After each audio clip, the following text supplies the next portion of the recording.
Pretrial motions or things we need to take up before the jury enters? We do, Your Honor. Okay. You may approach.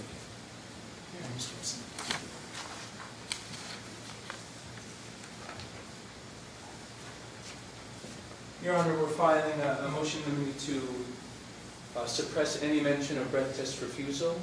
The Commonwealth up to this point has failed to provide us any breath test refusal slip in discovery, as well as any form of an implied consent form. Anything to show that a breath test refusal was actually made. Thank you. I don't believe I'm required to do so, Your Honor. That's going to be presented through the trooper's testimony.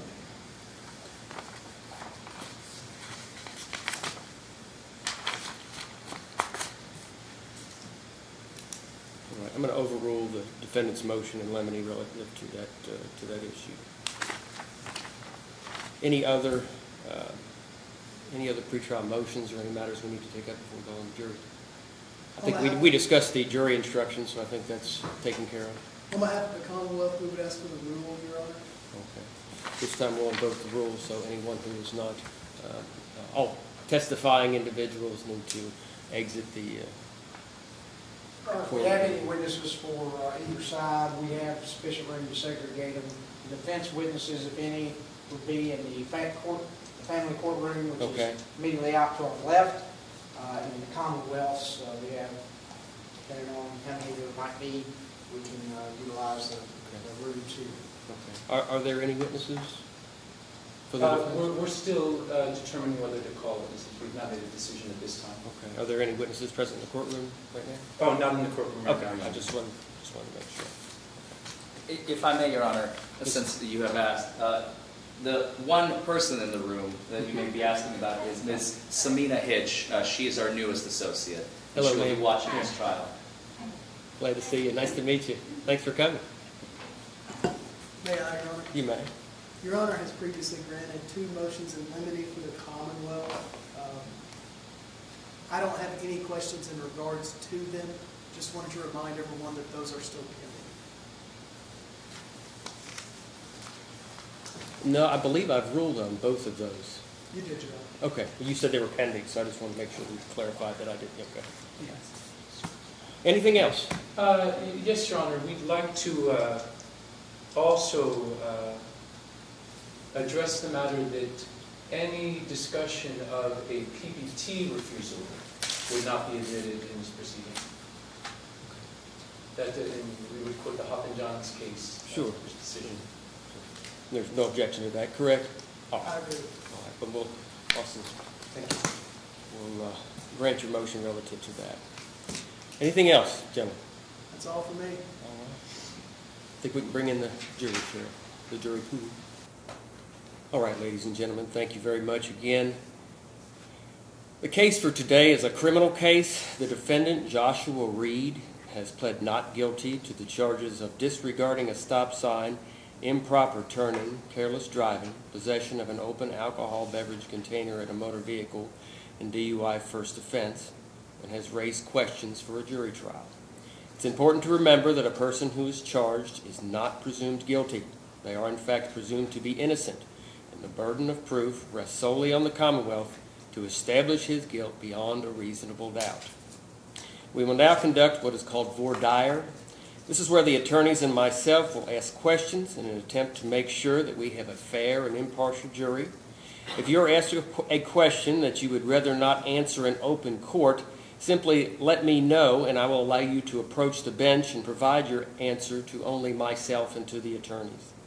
Would all of those jurors in the courtroom, those in the jury box, and those in the gallery, please raise your right hands. Everyone, please. Do you solemnly swear or affirm to truthfully answer the questions that will be asked of you today? If so, please say, I do. I do. All right, thank you all very much. You can put your hands down. I will now introduce the Lyon County Attorney, Mr. Lee Wilson. Mr. Wilson, would you please introduce anyone at your table and any witness that you plan to call today? Yes, Your Honor. My name is Lee Wilson. I'm the Lyon County Attorney. This is Kentucky State Trooper Casey Hamby. Trooper Hamby will be the only witness for the Commonwealth today, Your Honor. Thank you very much, Mr. Wilson. Does any juror, both in the jury box and not in the jury box, have a financial, business, or personal relationship with Mr. Wilson or the trooper that he has identified? Anyone at all? Just raise your hand. Thank you all very much. Is anyone related by blood or marriage to either of these individuals? Anyone at all? Again, raise your hand if you are. Okay, thank you. I will now introduce defense counsel, Mr. Hicks, right, and Mr. Forman. Yes, Your Honor. All right. And if you will please introduce yourselves to the jury and also introduce any witness that you plan to call today. My name is Tyler Hitch. I'm the attorney for Joshua Reed. This is my co-counsel, Mr. Larry Forman. And we'll proceed as we go forward. All right, thank you. Does any juror, both in the jury box and not in the jury box, have a financial, business, or personal relationship with any of these gentlemen? All right. Is anyone related by blood or marriage to any of these three individuals? Okay. Thank you all very much. Thank you, Your Honor. Does anyone know of any reason whatsoever why they would not be able to serve on the jury today? The trial may last up to 4 or 5 o'clock for medical reasons, for children you may have to pick up from school, if there's any other type of an emergency. Any reason at all why anyone would not be able to serve on a jury today? All right. Thank you all very much. At this time, Mr. Wilson will have the opportunity to ask further questions of the jury. Mr. Wilson? Thank you, Your Honor. I'm sorry, I apologize. Before we begin, Your Honor, may we approach? Yes.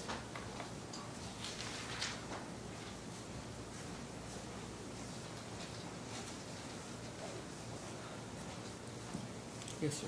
Do we get white noise? I don't know.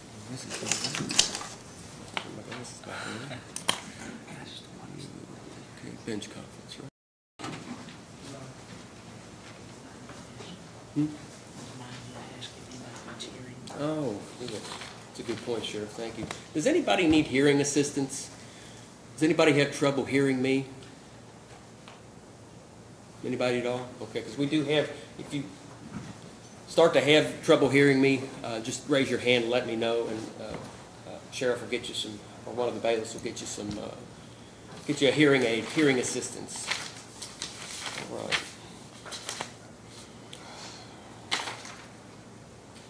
Where are we at? Oh, Mr. Wilson, your turn to ask some questions. Thank you. Go right ahead. Your Honor, I have reviewed the jury qualification forms and the members of the panel that have been selected. The Commonwealth accepts this panel of jurors. All right. Thank you, Mr. Wilson. All right. And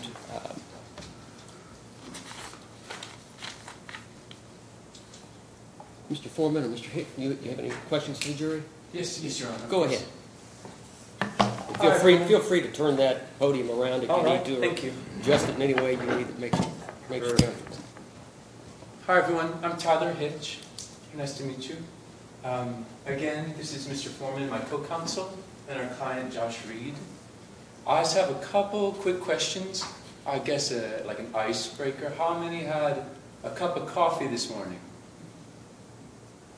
Not everyone. How about including tea? I'm a tea drinker, actually. I'm a tea. How about an energy drink or any type of caffeinated? All right. Okay. Now, trick question. And no, but I don't think there's any moral shame. But how many have had in one day 5 cups of coffee? How many have just been at work and just up all night? Or how about just driving across the country? Ever? Yeah? What's usually a typical symptom of someone who's had 5 cups of coffee and maybe driving all day? How about you, Mr. Kelly? Is Kelly right? Right. Yeah. What's something you'd expect in a person who had a lot of coffee? Never really affected me, as far as I know. Okay. How about somebody else? Jitters. Jitters, okay. How about you, How do you say your last name, Mr. Mitchie, cool, all right. Mitchie, how about you? Someone who's had... Has from time to time. Say again? It has from time to time. Time to time what? Cause jitters. Cause jitters, okay, sure. We're not, ironically, we're not here today to talk about coffee, but ironically we are. So just interesting to know. How about, in this case, what do you guys feel is my job here today?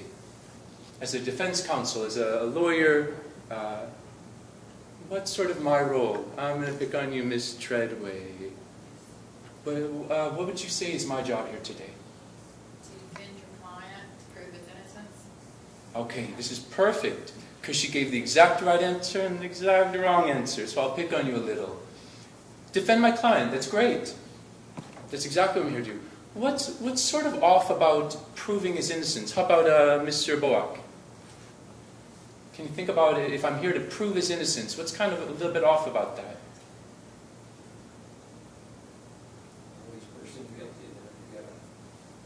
Wonderful. Wonderful. He would be presumed guilty.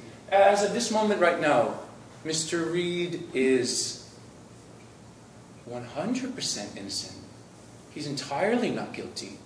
If we sat here and the Commonwealth said, oh, we don't have any evidence today, what would you guys find? Guilty or not guilty? Come on, it's music to our ears, you know. Not guilty, right? He's presumed not guilty. People get, all sorts of things happen in the course of life, but you're innocent until you get here in court and you're proven guilty. And what's the standard for a case like this, for a criminal case? Anyone heard? It's kind of a punch phrase on TV law shows or something. Beyond a reasonable doubt. Wonderful. How many have served on a jury before? Okay, okay. How about you, Miss Adcock? Was it a civil case or a criminal case? It was civil. It was a lawsuit. Civil lawsuit. So does everyone know civil is about money, right? Someone took your money, they harmed your business, you're suing for money. Criminal is that. Does anyone know the standard in a civil case?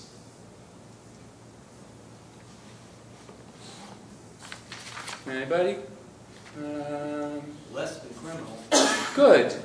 That's a great answer. It's called preponderance of the evidence. You're right. So like a civil case is here, let's say. Preponderance of the evidence. There's actually an intermediary step. Anyone know it deals with kind of guardianship. You've heard of that? Or like a child custody. They're taking children away from a parent. That's a higher standard, a more serious standard. You can lose your kids. Anyone know what that standard is? There's like a law school. You're getting 101 law school, you know. That's called clear and convincing evidence. So there's a civil case with a lower standard, a middle case, and then we have a criminal case. It's the highest standard in the land. It's beyond a reasonable doubt. Is it our job to prove that, or would it be the Commonwealth's job to prove, to show you that there's enough evidence to meet the beyond the reasonable doubt standard? Right. I'll try not to go too much longer. But it's important to kind of discuss these to make sure everybody's on the same page. How about in a DUI case? What is some type of evidence that you'd expect to see? How about you, Ms. Purchett? A blood test. Great. How about Mr. Gillum? Can you think of something you'd expect to see in a DUI case? The officer. Officer? You're right. I'll even go down, Mr. Boak. Breathalyzer. Mr. Mechie? Breathalyzer. Ms. Adcock? Mr. Wilson. Tyler. Hey, same first name. All right. Body cam footage, maybe? Body cam footage. How about Ms. Henderson? He stole my answer. Okay, great. So body camera footage. Breath test. What does .08 mean? Mr. Zito? Yeah, what's .08? Good. Kind of the legal limit that we go by. Anything else? How about characteristics of an intoxicated person? How about you, Mr. White? Absolutely. What are some characteristics? Oh, stumbling. Stumbling. Slurring words. Ms. Cost? That's all I was Okay, slurred speech, stumbling. Great. These are all wonderful things you'd expect to see. Mr. Tyler, I'll just call you Tyler. We're on first name now. How about What's the importance of video? Why does video matter in a case like this? Official evidence. Who thinks video would be helpful in a case? And why? How would you articulate why, Mr. Kelly? See how he spoke, how he moved. Yeah, you can see how I spoke. You can see how I moved. Exactly. How many of you have a cell phone? How many have the internet and see just the unlimited number of videos? Right? How many think we should expect the same from law enforcement?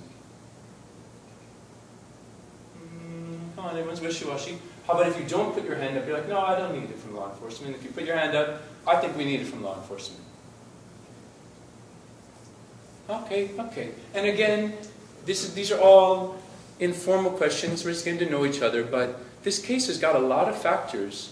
You'll see as we go along. There are lots of reasons. How many have ever had a concussion before, or some kind of major head trauma or eye injury? Okay. How about anybody else? Okay. Great. I guess I call this the senses part that I think of. How many of you, and just by show of hands, either a family member or a friend or someone you actually care about is involved in law enforcement? Okay? Keep them up for me. Keep them up for me. Okay, and I'm with you. How about in like city government or like the corrections facility, things like that? I know it's big around here. Yeah, hands okay. And finally, how many people have ever been, I guess, arrested in speeding? How about go speeding ticket? Who's got a speeding ticket before? Did anybody have a positive experience or negative experience with police officers that you'd want to share about? Not really. I knew I was in the wrong, so I was paid nothing. Yeah, did paid it. Okay. No, that's good. All right. I think my last question is, how many have heard of the Cannonball Run, the big Katawa power sports boat race? That is right. It's right here. Okay. Whole bunch. Tell me more about it. Tell me more. How many have had a more intimate connection with it? Like either participated in, or a friend, or someone's involved in, or is it more just a spectator or knowing about it? Tyler, yeah. So I've worked on the lakes my whole life, pretty much. Always been a part of it. Helped work it. Participated in it as well. Oh, okay, great. Was it the prep day, the day before, like the poker run day, or the second day? Poker run day. Okay, great, perfect. How about anybody else? Spectator? Yeah. I think that's all my questions. This is our chance to kind of get to know each other, so it's nice to get to know you, and look forward to having you on the jury, and thank you so much.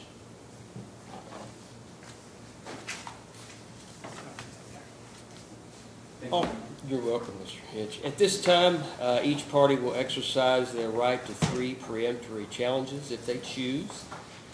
The attorneys are free to remain here where they are, or they can step outside the courtroom to discuss with their client. Thank you very much. May I approach to get my strike sheet? You may approach, the parties may approach to obtain strike sheets. And Your Honor, if we may step in the hallway. You may. Yeah, where should we go down? You can go right outside these doors, and there's conference rooms on both sides. They should both be unlocked, I think. Okay, thank you. Yes, sir.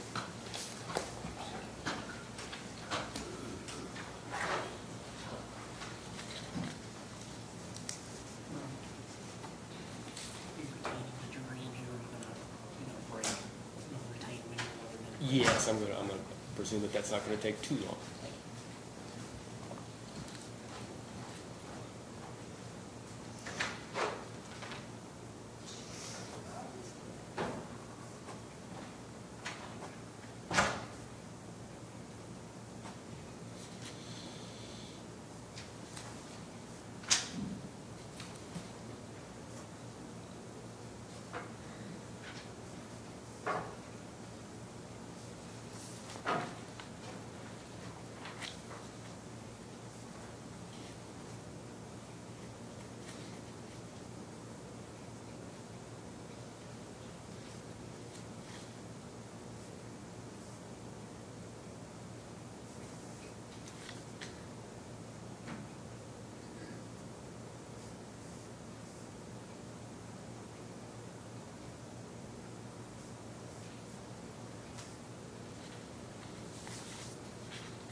May I approach the clerk, Your Honor? You may. Thank you.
Sheriff, would you mind checking with defense counsel and see if they're about ready? Yes, sir. Yeah.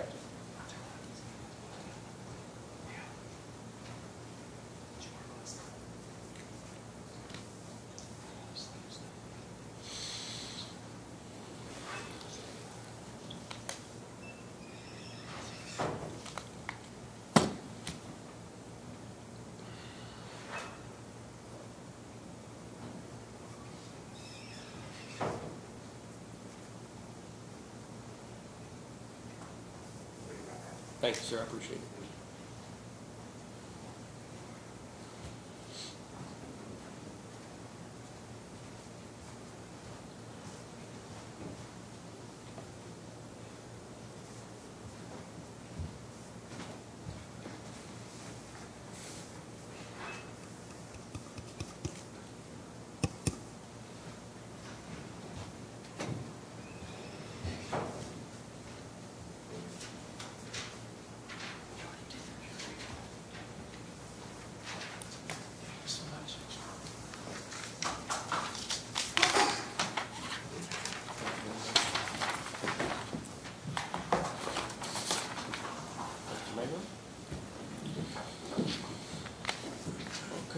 The jury that will hear the evidence in this case will consist of the following persons. Madam Clerk.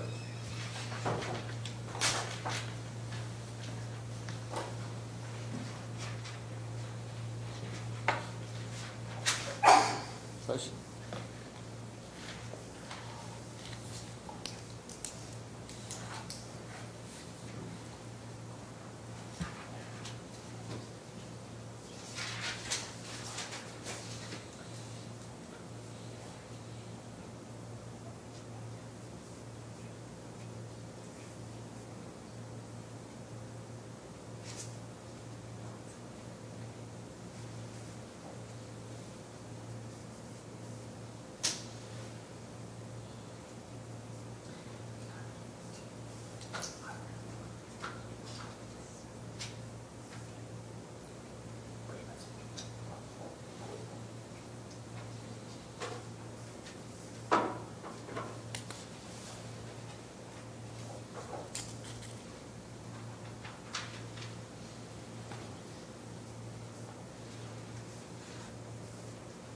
Sharon Adcock.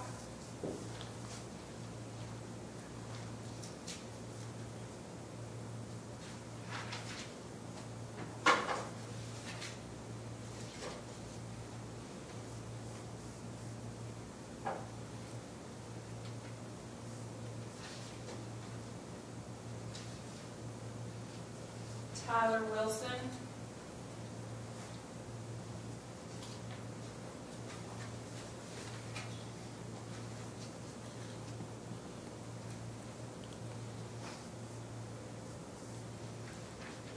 Katie Koss.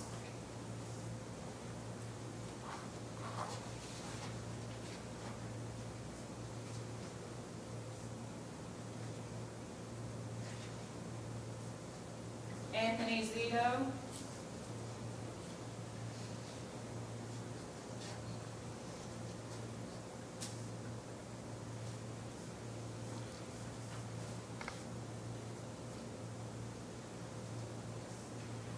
Mark Minchie.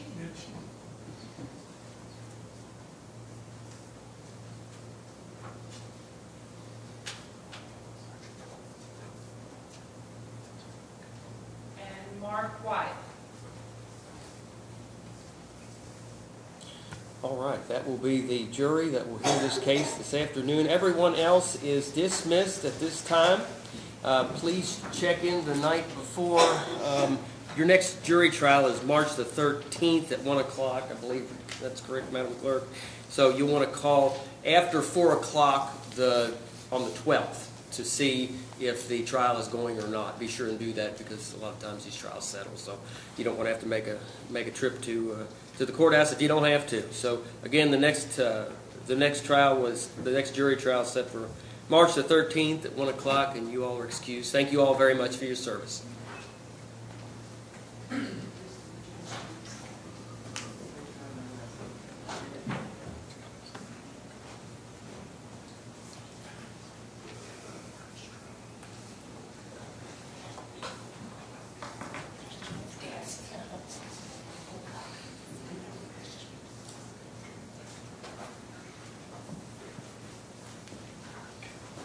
Your Honor, may I approach? You may.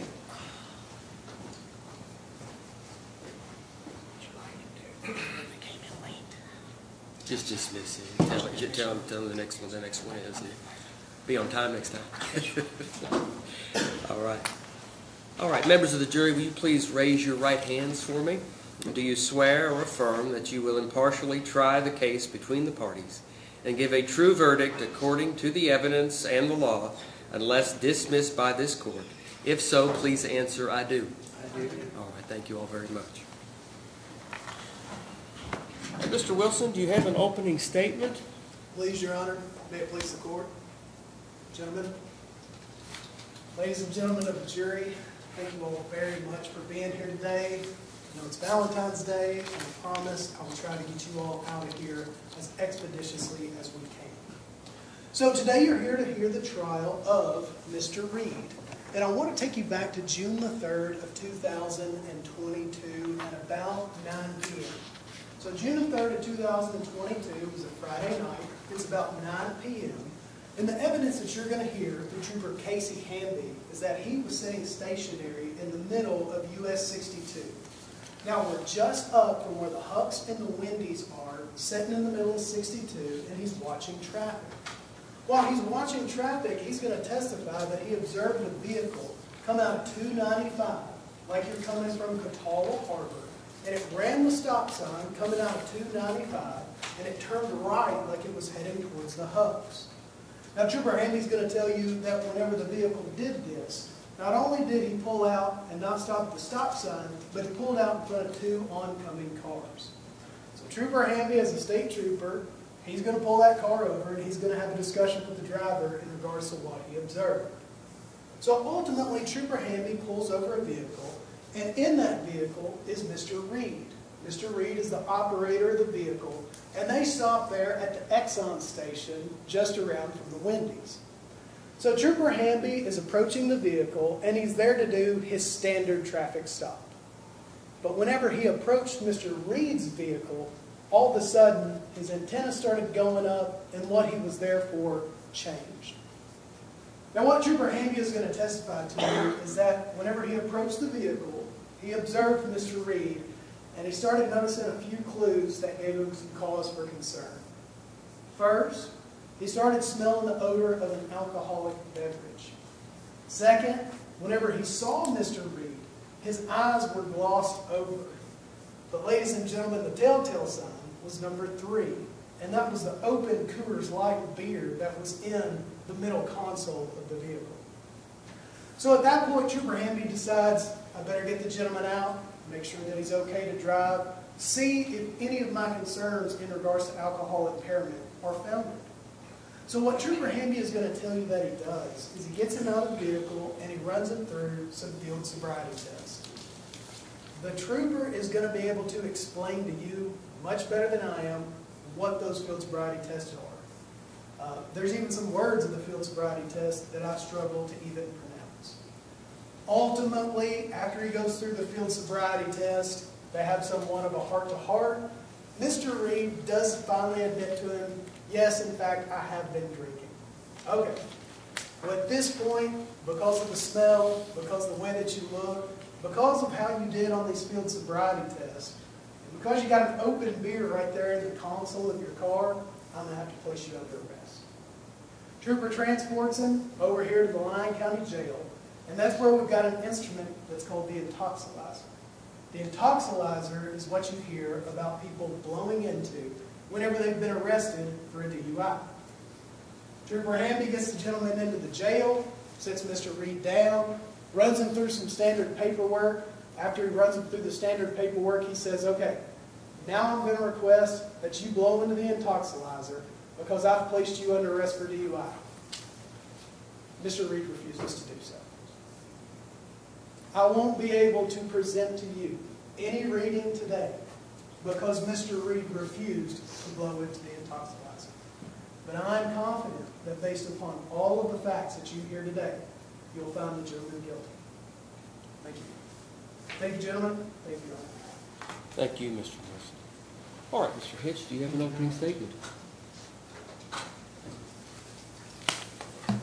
Please, court, opposing counsel. Ladies and gentlemen of the jury, one of the favorite parts of my job is this moment. How many people were in the vehicle? 1. Just Mr. Reed. Actually not. Actually, Mr. Reed was a designated driver for his friend, who was sitting right next to him in the vehicle, who Mr. Reed told the officer, that's my friend's beer. My friend has been drinking this evening. I'm driving him home. Isn't it funny how we didn't even hear that? Just at first, why was Mr. Reed in town? What was he doing here? Mr. Reed's from out of town. He's from the Chicagoland area.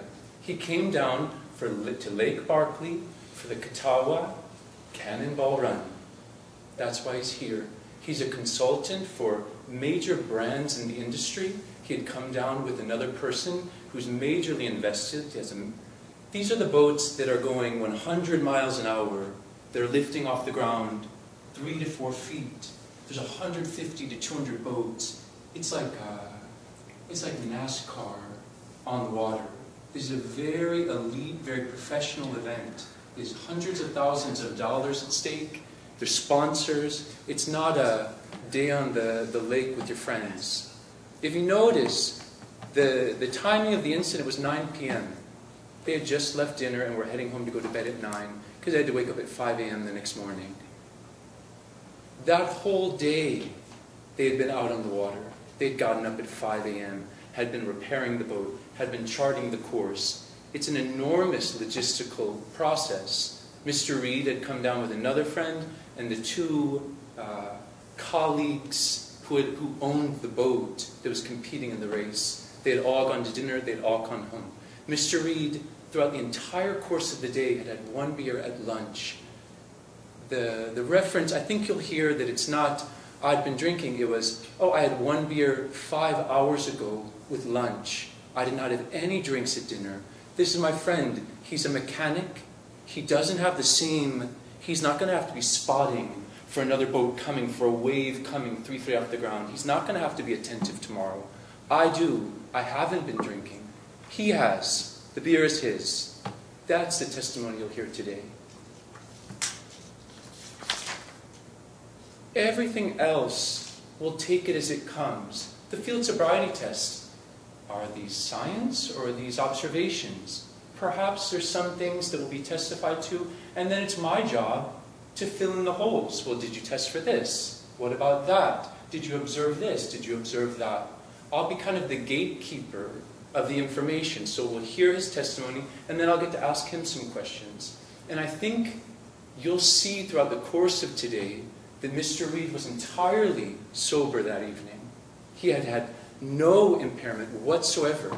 He was actually entirely professional, entirely sober the entire time. He passes field sobriety tests. This will be a very interesting trial for you to hear, and I want you to just pay close attention to some of the key indicators of somebody who's intoxicated.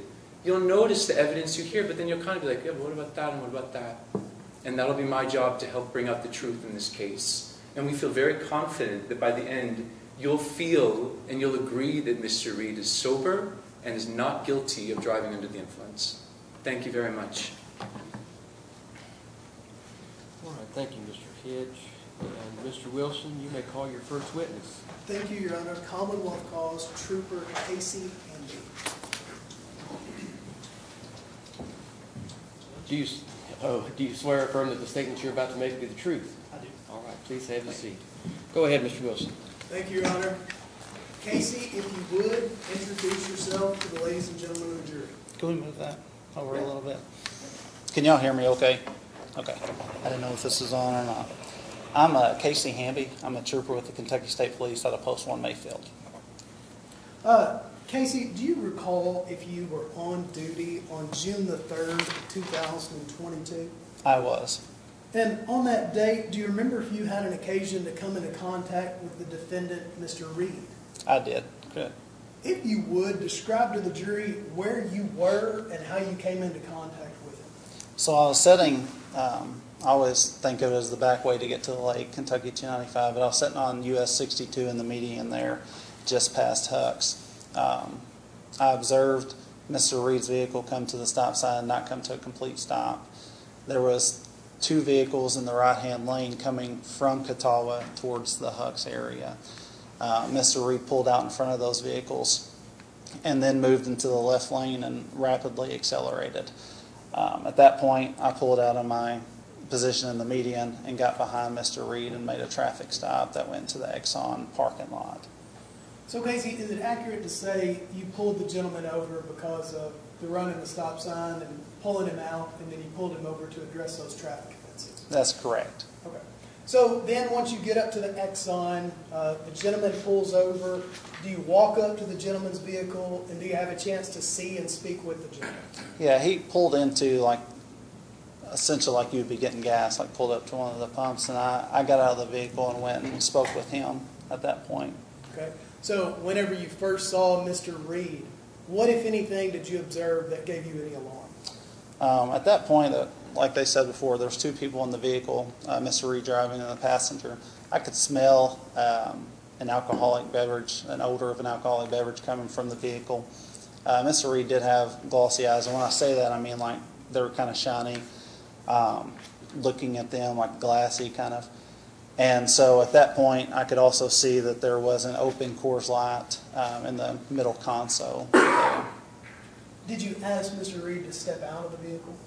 I asked him about the alcoholic beverage. He stated that it was his passengers at that time. I did ask him to step out of the vehicle. Correct. Now, Casey, whenever you're having this interaction with Mr. Reed, was he trying to have a dialogue with you in regards to what he thought the law in Illinois was? That's correct. He had told me I didn't have a reason to stop him after asking. And then he started stating Illinois traffic law to me, and I advised him that we were in Kentucky and that Illinois traffic law doesn't stand here, like this is Kentucky. And that occurred throughout the process as well. Would you describe him as argumentative about that point? That's correct. Trooper Hamby, did you initiate your field sobriety test then? I did. Okay, and if you'll explain to the ladies and gentlemen what field sobriety test you administered, and if you'll just start with the first one. So the first one's going to be called HGN. It's a horizontal gaze nystagmus. Nystagmus is the involuntary jerking or bouncing of the eye. We'll explain to them as well that it's an eye test. I have them follow the tip of my finger as a stimulus. I tell them not to move their head, use with their eyes only. Through that process, it's going to start in front of their nose about 12 to 15 inches from their nose, slightly elevated. We'll check for pupil size to make... Objection, Your Honor. Go ahead. Just confirming that Trooper Hamby's talking about this particular case and not in general. Mr. Wilson? He's addressing what the test is that he administered. Right, we're asking him to be relevant to this case. I think that he is. Okay? Okay. Thank you. Okay. Proceed, Trooper. Sorry. So when we're performing the HGN test, we're going to check for equal pupil size. We're going to check for resting nystagmus and that both eyes are tracking. That's prior to looking for clues during the HGN. There are 6 clues. There's 3 in each eye. There's a lack of smooth pursuit. There's distinct and sustained nystagmus at maximum deviation. I'll explain these. And then there is nystagmus prior to 45-degree angle. The first one is lack of smooth pursuit. The best way to describe it, in my opinion, is if you're using your windshield wipers on a really hot, dry day, they kind of skip across your windshield. That is what we're looking for, that skip. If it's wet and you're using your windshield wipers, they're gliding perfectly fine, right? If you're using them during a hot, sunny day, they're not. They're kind of skipping across.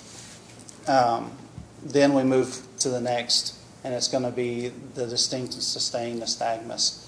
We're going to move our stimulus, which, like I said, is the tip of my finger, as far to his line of sight as we can get.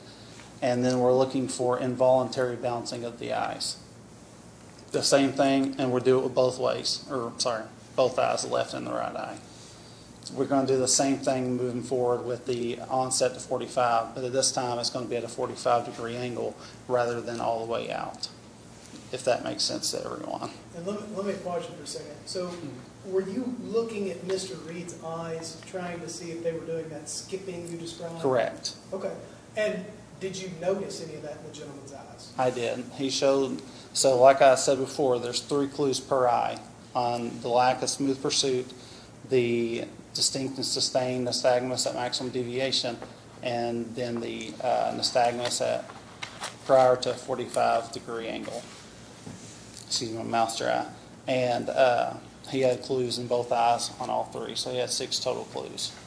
For that test, we're looking for a total or a minimum of 4 clues out of the 6. He had 6 total. May I approach the witness? You may. Yeah. Appreciate you. Mouthful of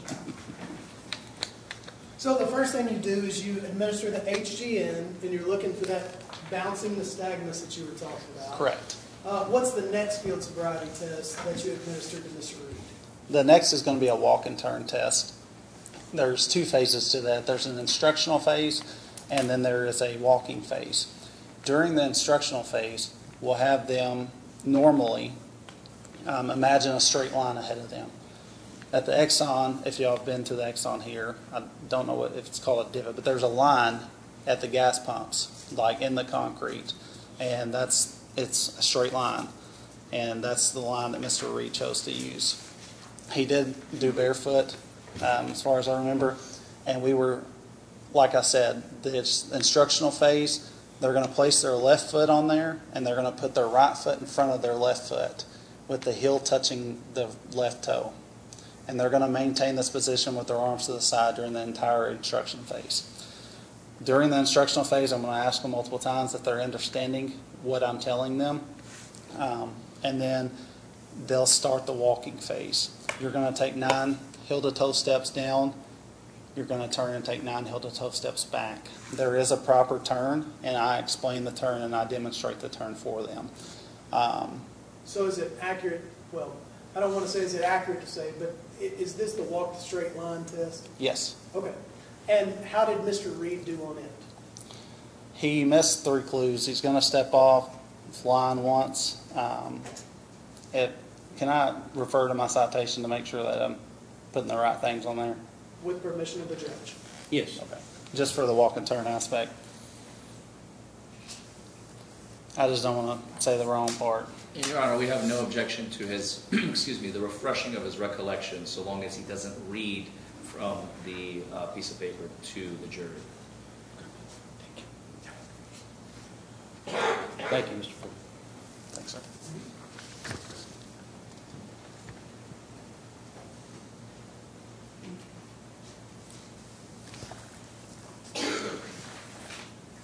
So on the first 9 steps down, he missed heel to toe 2 different times. On the second 9 steps back, he missed heel to toe 3 times. He stepped off line on the second 9 steps, and then he had an improper turn as well. Or, excuse me, he didn't maintain balance, not the improper turn. He didn't maintain balance during the instructional phase. And so, Casey, are the things that you're looking for, are those factors that, based upon your training, indicate to you that alcohol and or drugs may be a factor? Yeah, correct. Okay. And was there a third field sobriety test? there is. Can I refer back to the walk and turn? With permission of the judge. Go ahead. Okay. So the walk and turn, there is 8 clues that we're looking for. I know they said pass or fail earlier. That's not how these tests are administered. We're not looking for a pass or fail. We're looking for a minimal number of clues. The walk and turn, there's a minimum number of 2 out of 8. He showed 3 of the 8. And So now, after that, you do the HGN, the walk and turn. What was the third field sobriety test you it's administered? going to be a one-legged stand or one-leg stand. And if you describe that to the jury and how Mr. Reed did on it? So I'll explain the instructions of this test to them. What you're going to do is you're going to raise your foot approximately 6 inches. I always tell people what they believe to be 6 inches. I don't think people carry rulers around. So what you believe to be 6 inches off the ground. You can choose either foot. During that time, you're going to look straight at your foot and you're going to count aloud 1001, 1002, 1003 until I tell you to stop. That is a time test. It's a 30-second test. He didn't show any clues on that test. Now, before you started the field sobriety test with Mr. Reed, did he tell you whether or not he'd been drinking that day? Not at that point, no. Okay. After you had administered these field sobriety tests, did Mr. Reed then tell you whether or not he'd been drinking that day? Correct. He had told me he had had a beer earlier that day. And whenever he was doing the test, did you still have the concerns about the glossy eyes and the smell of alcohol? Objection asked and answered, Your Honor. I believe counsel is essentially asking for the trooper to repeat testimony that's been previously entered into the record, and I also object to leading. I disagree on both accounts. I don't believe I've asked that question, nor does it suppose the answer. I'll overrule the objection. Go ahead. Thank you, Your Honor. Go ahead. Well, can you repeat that? Just Yep. So after these, were you still observing the glossy eyes and the smell of alcohol while you were doing these tests? correct. And he was agitated and telling me that I didn't have a reason to stop him, and that was the Illinois law as well, was at this time or during the field sobriety test. Okay. Tell me more about the agitation. What specifically was it that the gentleman was arguing to you? That I didn't have a proper reason to stop him. So, Trooper Hamby, after you administered your field sobriety test, did you feel as though it would be safe to put him back on the road that night? I did not. Did you place him under arrest? I did. Did you charge him with offenses including disregarding the stop sign, DUI, possession of an open alcohol beverage container in a motor vehicle, and failure to maintain insurance on his vehicle? Correct. I think for the insurance, he wasn't able to log into his phone at that point, so we weren't able to determine one way or the other if he had insurance on the vehicle. Whether he had it or not? Correct. Okay. After you placed him under arrest, what happens next? Trooper Engler came. I believe they were staying at one of the hotels. I think it was the Days Inn. I'm not sure which one. Instead of towing the vehicle, there was a passenger. He was intoxicated as well. We didn't want to tow the vehicle, so with Mr. Reed's permission, we had Mr. Engler take the vehicle, which is a trooper with us, take the vehicle and park it. And I took Mr. Reed to Lyon County Jail. Okay, so Nick Engler, Trooper Nick Engler, Correct. went and parked this gentleman's vehicle. Correct. Okay. And then once you got to the jail with Mr. Reed, what occurred next? Then we would read implied consent at the jail and then request for an intoxilizer, which was refused. And what is the intoxilizer? Intoxilizer reads your blood alcohol content, and it's what you blow into, what people believe is a breathalyzer. And when you requested for Mr. Reed to blow into that, did he do so? He did not. Did he tell you he wasn't going to blow into it? That's correct. He told me he would not. Was he still arguing with you about what the law was in Illinois? Correct. And then he asked, you had mentioned the body cameras. He had asked to view body camera footage. At that point, we did not have body cameras. That didn't come until the fall of 2023. He had asked he requested if he would be able to review video, and I told him he would not because we don't have those. So when this occurred, you didn't have a body camera and you didn't have a dash camera? That's correct. We did not. And September of 23 was when we had them installed in I had it installed in my vehicle. now, is that something beyond your control? Is that something KSP decides? Correct. Your Honor, those are all the questions I have of the trooper at this time. Thank you. Cross-examination? Yes, thank you, Your Honor. Hey, let's see here. Trooper Hamby, Yes, sir. does Mr. Reed wear glasses? I would ask if he had any issues at the beginning of the test. Or I'm asking, does he wear glasses? I don't know as of right now. Okay. How close to Mr. Reed were you when you performed the HGN test? It had been within 12 to 15 inches. 12 to 15 inches, so... Correct. So maybe like this close? I would have to, we have a flashlight that we kind of go off of. Okay, It's no kind of problem. a cheat code a little bit for us. But I agree, I get what you're saying, yes. Right, very close. Yes. No problem. How many seconds did Mr. Reed balance perfectly in front of you on the one-legged stand? We don't mark the time down. Like, it's a 30-second test. 30 seconds. Correct. So, So for 30 seconds he balanced like this? correct. Okay. And what did you say Mr. Reed was wearing on his feet when he I was believe he walking? was barefoot. He was barefoot. Correct. Okay. All right, so you graduated from the academy in October 2019. Correct. Okay, and then you're also A-RIDE certified, that's Advanced Roadside Impaired Driving Enforcement. Is that correct? And you got that certification in July 2020? Correct. Okay. So you were trained in DUI investigations. Correct. You're trained on how alcohol affects the body and the mind. Yes, Body sir. and the brain. How our bodies metabolize alcohol. Correct. How to detect impaired drivers on the road. Correct. How to look for clues when you pull them over, Yes, sir. how to communicate this information to dispatch at each step along the way, I am. how to properly administer the field sobriety tests, Yes. and how to write a complete and accurate citation. Correct. Okay. What's the importance of a complete and accurate citation? For this. For this, right? Correct. Court. Because For the jail, Commonwealth etc. will rely upon it to Correct. bring a charge, and we'll rely upon it. Absolutely. And the jury will rely upon it, And myself. and yourself. Correct. You've even had to reference it. Because how many years has it been? How long has it been? Almost 2. It's been almost 2 years, right? That's correct. So the citation's pretty important. It is. So if you saw a defendant or a person you're investigating stumble, you would write that in a citation. Correct. Or if you saw that they had alcohol coming from their breath, you would write that in a citation. Correct. And in this case, with Mr. Reed, you made sure that your citation was accurate and complete. I did. So if you saw something important that related to Mr. Reed's case, you would write it down. I believe so, yes. And if you didn't observe it, and it was an important idea that you didn't observe, you wouldn't write it down because you didn't observe it. If I didn't observe it now. Okay? Well, I mean, depending, are you talking about like something he said or something just I hadn't observed? Well, I guess I'm going with your A-Ride training, which is an advanced training. Correct.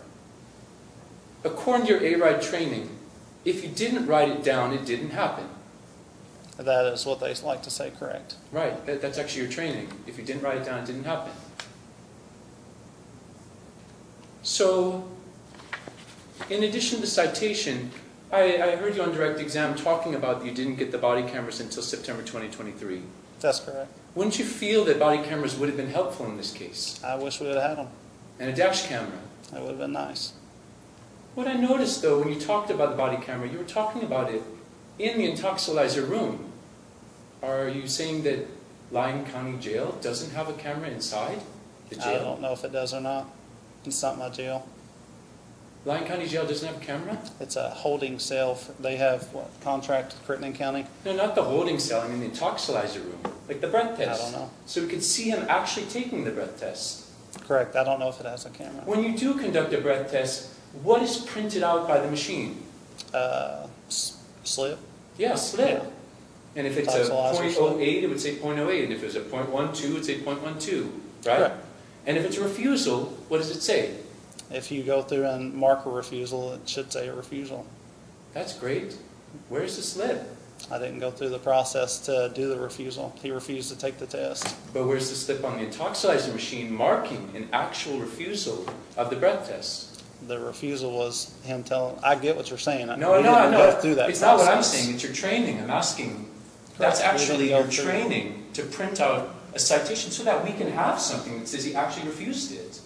Because we don't have a video, Correct. right? So where's the proof that he was ever in front of an intoxilizer machine? The toxilizer was taken to the jail. I read the implied consent at the jail. Where's the camera at the jail? I don't know. I don't have Where's that the slip from the access. intoxilizer machine? No slip. Okay. It would be helpful if we had a slip, right?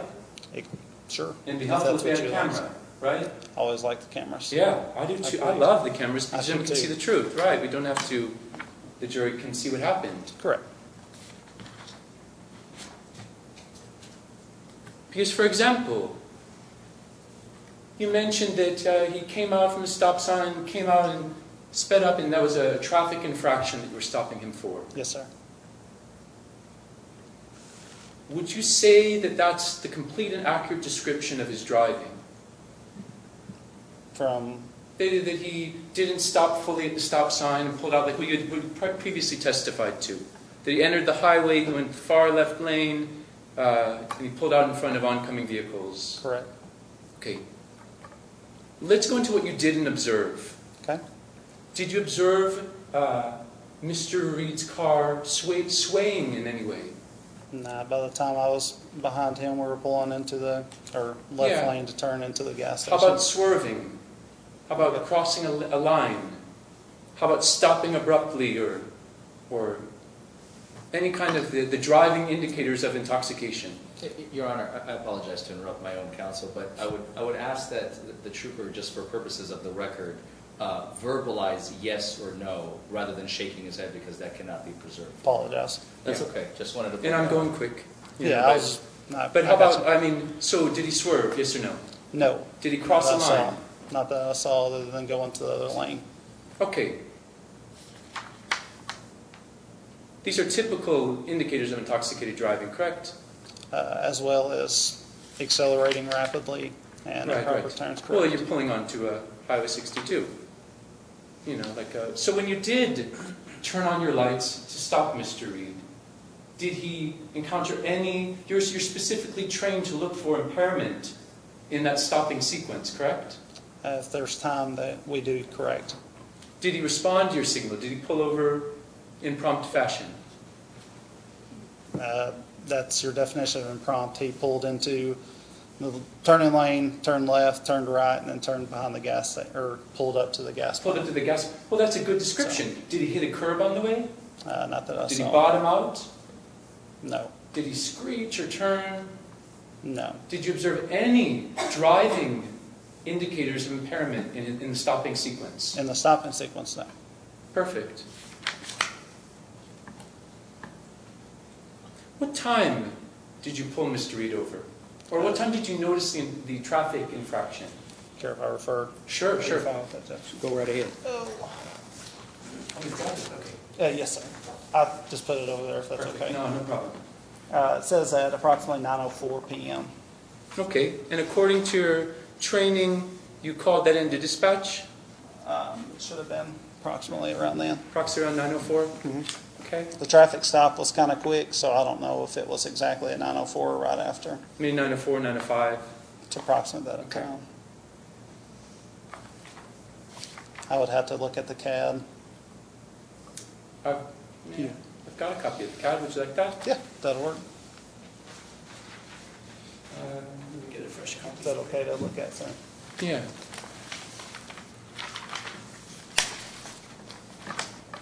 Now, in traffic stops, depending the circumstances, you don't call in immediately, but you can. So I would have called on the 19th after getting him out of the vehicle and run through full sobriety. What was the time? Was it 9:04 or 9:05? Oh, sorry. No, it's 9:19. 9:19. Right. So, 15 minutes? What if Mr. Reed had a handgun in the car? What if Mr. Reed was a felon? What if he was, right? Took you 15 minutes to call in a dispatch? Objection, Your Honor. That would definitely require speculation. Okay, no problem. Is it part of your training? Sustained. Oh, I apologize, Your Honor. Could we also give the trooper maybe just a half second I was thinking that too. Sure. to try to slow down and answer the question? Your questions are rapid fire, Mr. No, Gates. no You could problem. just give him a chance to get done and take a breath, if you don't mind. No, I apologize, Your Honor. No, you're fine. So, 9:05, is it according to your training to wait 15 minutes to call in Depends traffic? on the night. There's times that you call it out and sometimes you don't, depending on the trooper A, and then depending on what the radio No, traffic is no at the problem. time. No problem, okay. So I guess no. Is it better? Yes. Is it always required? No. Sometimes you just can't. Okay. When you pulled Mr. Reed over, part of what you're doing in that initial sequence is you're dividing the person's attention. Is that correct? During the test? No, when you're greeting Mr. Reed at the window, with the famous license and registration type thing. Okay. I don't understand the divided attention. Do you understand the part. concept of divided attention? I know the divided attention when it comes to when where I'm talking to him and he's getting his license. Is that Yeah. different? Yes. Okay. Yeah. Sorry. So the concept, correct me if I'm wrong, the concept of divided attention is that you ask him license and registration, and while he's getting the license and registration, you say, where are you coming from? So that he has to do two things. He has to do something practical and something with his mind. Something engaging That's conversation. not always the case, but yeah, I don't recall if that's how I was engaging or not at that point. That's not part of your training. You're not specifically instructed to look for to actually ask three types of divided attention tactics. Sometimes you ask, maybe I'll help you. How about asking for two things simultaneously, like license and registration? I don't recall that being or asking I an guess a interrupting requirement, question? No. So not a requirement, but is it at all refreshed in your memory or not? I mean, we asked for license and registration, or not license and registration, license and proof of insurance. That way we can. What about during the field sobriety test, when That they're is standing the there and you're giving them instructions Correct. and have to do, right? So the concept of divided attention is throughout the entire process because people with intoxication, people who are intoxicated, can't divide their attention. Correct? That's part of the test, correct? Right. So when the lights come on, what often happens is like, oh, a cop's following me, and they hit a curb, for example. I'm sure that's happened in some Objection, cases. Your Honor. That would absolutely require speculation. That's a hypothetical situation. Or forgive me, when you turn the lights on, are you If looking? we could also slow down just a bit. Sustained. Thank you. Okay, that's fine. Go ahead with your next question, sir. Sorry. When you asked for his license and registration, did Mr. Reed provide both those documents to you? License. Registration? I asked for the insurance, not registration. You License. didn't ask for registration. No, we run his tags through our computer and through post. Did he? Or license plate, excuse me. Sorry. What time did you run his license plate? Through my computer or through the post? Through the post. I would have to look, I don't know. Because I have a computer in my car as well with the internet that I can run vehicles through whether it came back or not. Like we said, it was almost 2 years ago. So we're waiting. So, well, where was that? Okay, so then 2126 is when they added that to the CAD. 4, that is OL, I believe, and then Yeah, for his license. yeah, and then the license plate as well. So what time would that have been? That was 2126. So That was to add it to That the was- CAD. 22 minutes after the infraction. Yeah, correct. That was to add that to the CAD. And 7 minutes after the initial CAD. Correct. I So it was the believe so. first thing you did. So it took 7 minutes and 22 minutes. The first thing is in what? Or license and registration, the first interaction you had with him. Did that? No. We went through the entire traffic stop. Like, just because I'm not talking to post doesn't mean the traffic stop's not occurring. Like the standard field sobriety, etc. So you don't call in, I got his license, run it for me. I can run his license through my computer. Like, I have the capabilities of running his license and his license plate number through my own computer. So, not always, no. Sometimes that's to add it to the CAD No problem, okay. for official purposes. So he did not fumble his license when he got it for you? That I don't He recall. didn't have trouble getting it out of his wallet? I don't recall him having trouble. And he was able to answer all your questions, correct? As far as I know, correct. Right. You mentioned that he was argumentative. Would you feel it's reasonable to be upset about being pulled over? Not if I committed a violation. Okay. But what I didn't notice is you didn't notice that he had slurred speech. Not that I picked up on, no. Okay. And so you went back to your vehicle and then came back a second time, correct? Correct. And it was then on the second time that you noticed a can of alcohol in the console. I don't recall if it was the first or second, but I believe I would have noticed it in the beginning, but How about the conversation about the it? conversation was in second, correct? Sounds Because I would good. have ran his license and his license plate in my vehicle prior to coming back. And Mr. Reed promptly told you that that belonged to the passenger in the vehicle. He said his passenger had been drinking, Okay. correct? So you smelled an odor of alcohol, the odor of an alcoholic beverage coming from the vehicle. Is that correct? Yes, sir. And then you would observe Mr. Reed, because at that point you asked him to get out of the vehicle. Is that correct? Yes, the second time coming back, Right, when you observed the alcohol intoxicated friend, you asked him to come out of the vehicle. correct. And in that exiting sequence from the vehicle, did Mr. Reed have to pull himself out of the car? Not that I recall, no. Did he have to Did he have any difficulty exiting the vehicle? Not that I'm recalling, no. When he got out, did he get a little heavy and have to lean against the car? He did not. At any point in the entire evening, or how about any point in the exit sequence, did he have any balance issues whatsoever? He did not during the exit sequence. So he didn't no. stumble, he didn't swagger, he didn't sway, he wasn't unsteady, he had no balance problems. Not that was. He wasn't leaning on the vehicle to keep himself up. Objection non-responsive. Oh, I apologize. No, not that I saw. Sorry. And I apologize, I don't think you can object to your own question from table. I think we're just keeping a record, Your Honor. I don't think you can either. I just wish everything would slow down a little bit as far as just give everybody a chance to ask and answer and slow things down. And Okay. if we could do that, I think it might help everybody out. Go ahead, sir. When you were doing the horizontal gaze nystagmus, Mm-hmm. you said you checked for resting nystagmus. Correct. Prior to. In addition to that, are there other causes, according to your training, are there other causes of nystagmus? Correct. There are. In fact, there are even 38 causes of nystagmus, correct? Sure, if that's what you read, 38. I don't know all 38 of them, but No problem. Can you name 5 of them? Depressants, alcohol. I know there's medical conditions that can mimic so, barbiturates. What about head trauma? Sure that it can be correct. Right? What about chronic eye strain? That one I don't know on that. If What you're about- saying so, I believe What about extreme amounts of caffeine or that- nicotine? the caffeine or nicotine, I don't know whether or not it does. But There I assume are- you're telling me for a reason, so yes. But I don't know that, correct.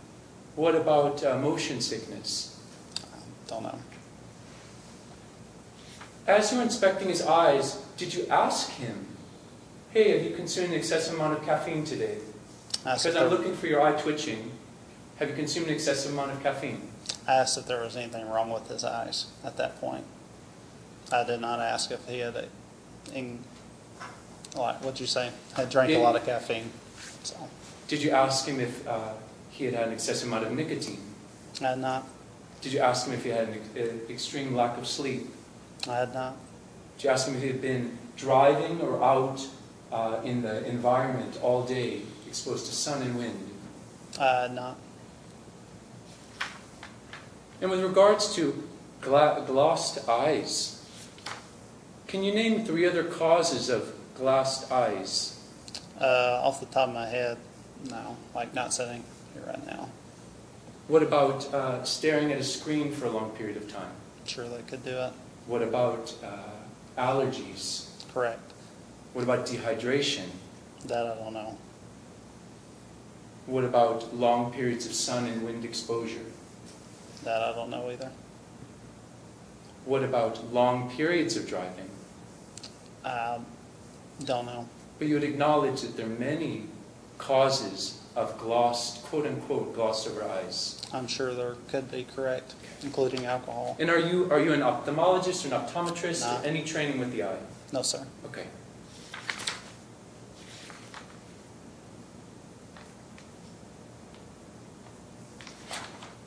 When it comes to the walk and turn test, you mentioned that there was a line in the concrete, Yes, sir. and that was the line that was chosen to conduct the test.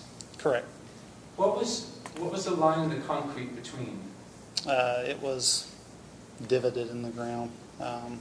It was, I don't know how to explain that per se. It was Would like it be fair to say it was the dividing line between 2 pieces of concrete? the concrete slab for the gas pumps and the rest vehicle traffic? So there were 2 different materials. It was level, and that was an area that he had chose. I don't know about 2 different materials. I didn't set that, but it was a level area and one that he was asked if that would work, and he chose that area. But in fact, Mr. Reed, in fact, stepped off the line to tell you, hey, it's not level here. I don't recall that Okay, happening. you don't recall that. No, Okay. But you do recall that he wasn't wearing shoes? correct. And you do recall that he stepped off the line to remove gravel from the line? That wouldn't have been included in the test, if that was the case. That wouldn't have been included as stepping off, because you're talking about stepping off the line. To start, if he's in the middle of a test and steps offline to move something, an object out of his way, that wouldn't be counted against him in that, because I can understand that. Okay. And during the entire test, did he ever have to use his arms for balance? He did not. He had perfect balance the entire time. Well, he's, other than stepping off the line and not maintaining Yeah. balance during the instruction phase. Right, stepping off during So the I wouldn't instruction say phase, starting early. I believe But I it's wouldn't called, say that he had balance the entire time, no. I believe it's, did not maintain starting position, correct? That's the first clue you noted? He did not maintain starting position? Correct, it's balance during starting, or during instruction phase. Right. But his balance was fine the entire time? No, it wasn't. I advised he stepped offline, so that would refer that his balance was not fine the entire time. And then the one-legged stand, he balanced for 30 seconds. Correct. He didn't have any clues on that test. He didn't use his arms for balance. He did not. He didn't hop. He didn't Or put his foot sway. down. So he was 100% passed. No, it's not a pass or fail. Oh, you're right, not pass or fail. No clues. No clues. Correct. When it comes to Trooper Engler, what time did he arrive on scene? I'd have to refer to the CAD. I don't know that. My attention was with Mr. Reed.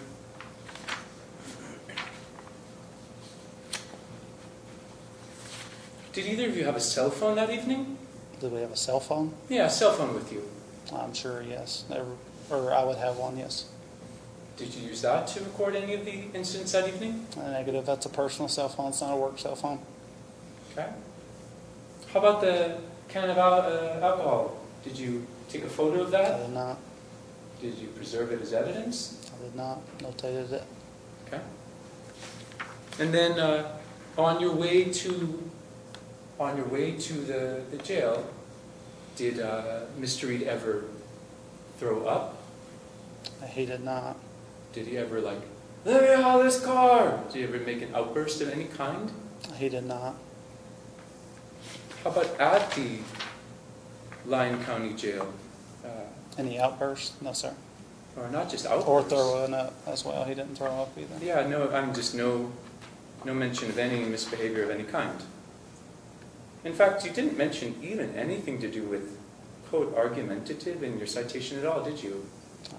I remember him talking about the Illinois law, but it's correct. I did not put argumentative in the citation. Right, right. So the two of you were discussing Illinois and Kentucky law. I wouldn't say discussing, but Okay. I think that's all we have right now, Your Honor. Thank you very much. thanks, sir. Any redirect, Mr. Wilson? No further questions of the trooper, no further witnesses for the Commonwealth. All right, thank you very much. You're excused, Trooper. Thank you. All right. This is yours.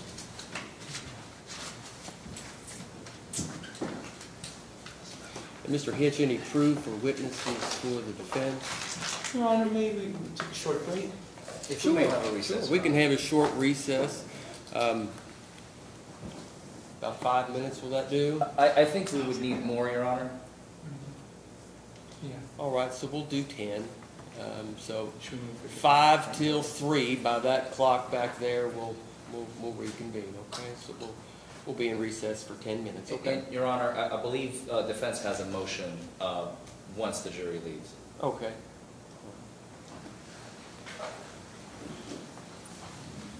If you all would like to take a break, ladies and gentlemen, the jury, feel free to step out into the hallway and use the restroom or get a drink. I'll ask you please not to talk to each other if you can avoid doing so, or have any communication with anyone.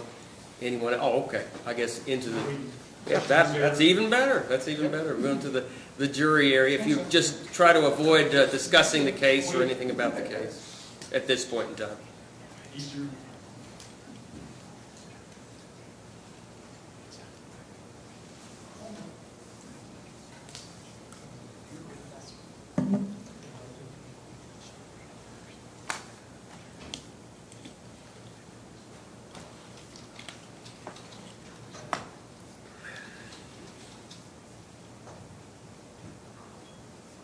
All right, go ahead, sir. Your Honor, we move for a directed verdict at this juncture. Okay, all right.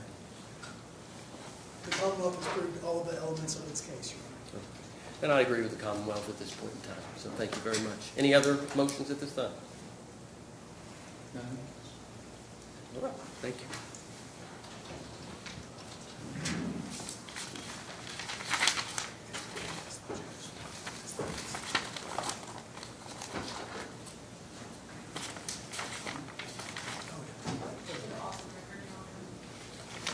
Yeah, we're off the record. Oh, all right. Go ahead and read me.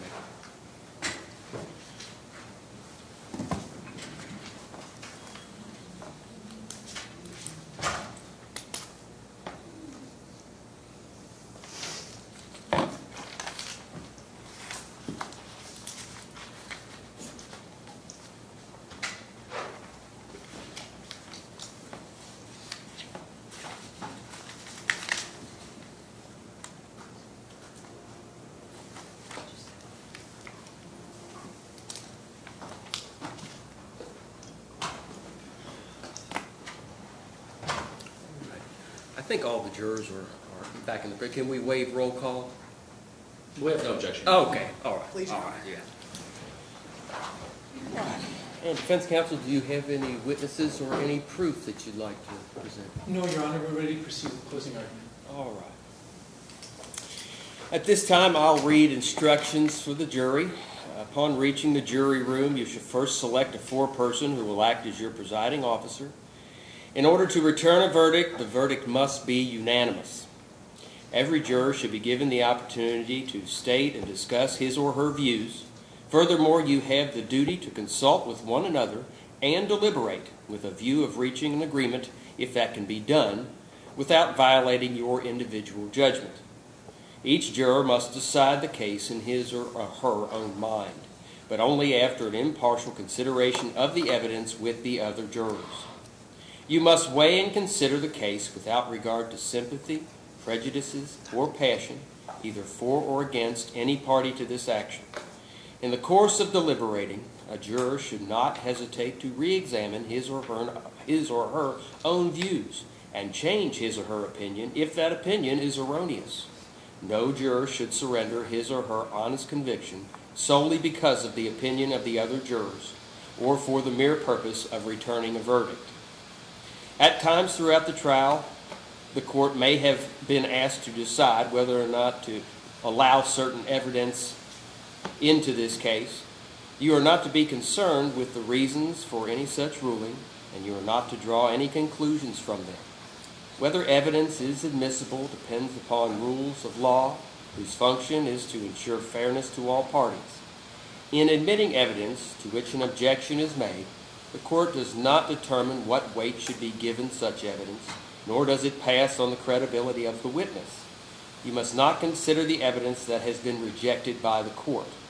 As to any question to which an objection is sustained, you must not speculate as to what the answer might have been or as to the reason for the objection. If during this trial I have done anything or said anything which might suggest to you that I favor the position or claims of one party over another, do not allow yourself to be influenced by any such suggestion. I have not expressed, nor do I intend to express, any position as to which witness is or is not worthy of belief, what facts are or are not established, or what inferences should be drawn from the evidence. Any expression of mine seeming to indicate any opinion about this case should be disregarded. Upon retiring for deliberation, you may request all papers or other things which have been received into evidence. I don't think there have been any in this case. If during your deliberations you believe there is a necessity for further information, you can inform the bailiff who will advise the court, and the entire jury panel will be brought back into the courtroom. Now, these are the jury instructions that you will receive when you retire to the jury room. I'm going to read them, and they will be the basis for your verdict. Jury instructions. Based upon the evidence presented to you in this case, you may find the defendant, Joshua S. Reed, guilty or not guilty of the offenses of 1. Disregarding a stop sign. 2. possession of an open alcohol beverage container in a motor vehicle. 3, operating a motor vehicle while under the influence of alcohol. And 4, failure to maintain insurance on a motor vehicle. Instruction number 1, disregarding a stop sign, Kentucky Revised Statute 189.330. You will find the defendant guilty of disregarding a stop sign if you believe from the evidence beyond a reasonable doubt the following: that in this county, on or about June 3rd, 2022, and within 12 months before the issuance of the citation against him, he operated a motor vehicle and failed to stop at a stop sign posted in his lane of travel at Highway 295 and U.S. Highway 62.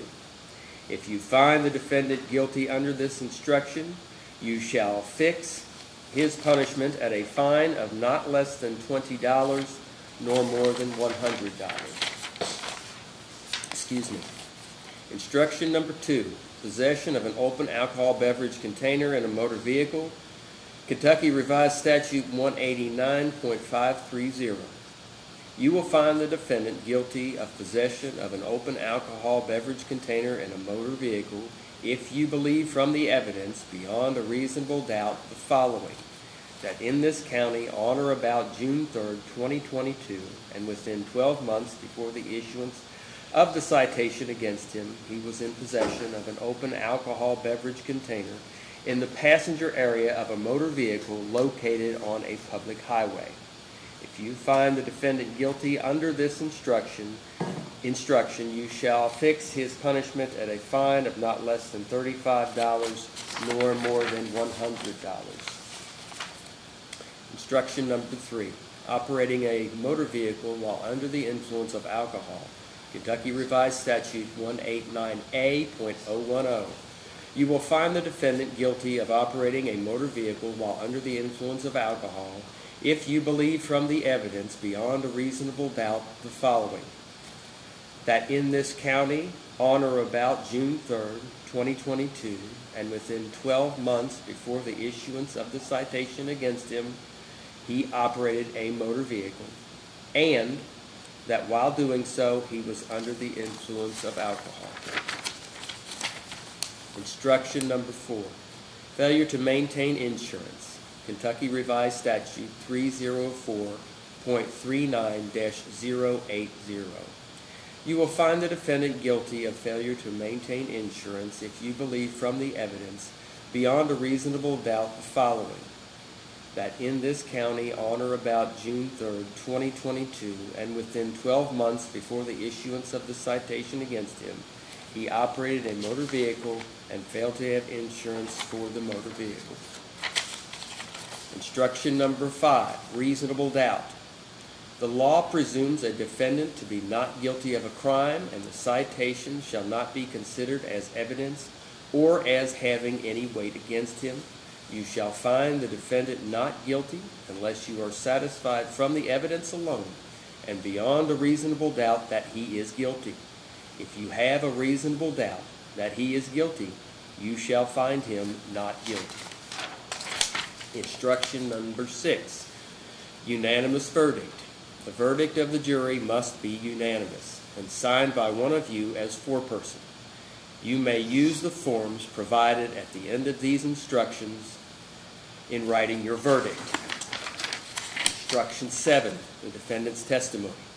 A defendant is not compelled to testify, and if Joshua Reed did not testify in this case, it cannot be used as an inference of guilt and should not prejudice him in any way.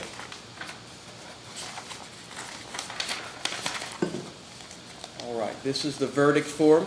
The verdict as to instruction number 1, disregarding a stop sign, Kentucky Revised Statute 189.330. Number 1, we the jury find the defendant Joshua Reed guilty of the offense of disregarding a stop sign under instruction number 1 and fix his punishment at a fine of not less than $20 nor more than $100, and there is a line for you to enter that amount if so. 2, we the jury find the defendant Joshua Reed not guilty of the offense of disregarding a stop sign under the instruction number 1. And there is a place for a foreperson to sign under Section 1 or Section 2. The same goes for the other verdict forms.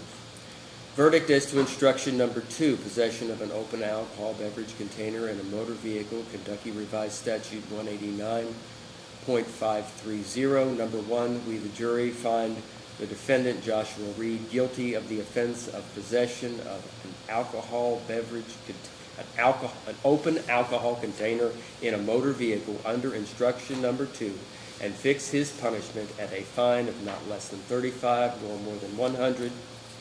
Or 2, we the jury find the defendant Joshua Reed not guilty of the offense of possession of an open alcohol container in a motor vehicle under instruction number 2. As to instruction number 3, operating a motor vehicle while under the influence of alcohol, Kentucky Revised Statute 189A.010. Number 1, we the jury find the defendant Joshua Reed guilty of the offense of operating a motor vehicle while under the influence of alcohol under instruction number 3, and fix his punishment at confinement in the county jail for not less than 2 days nor more than 30 days, or a fine of not less than $200 nor more than $500, or both fine and confinement. 2, we the jury find the defendant Joshua Reed not guilty of the offense of operating a motor vehicle while under the influence of alcohol under instruction number 3.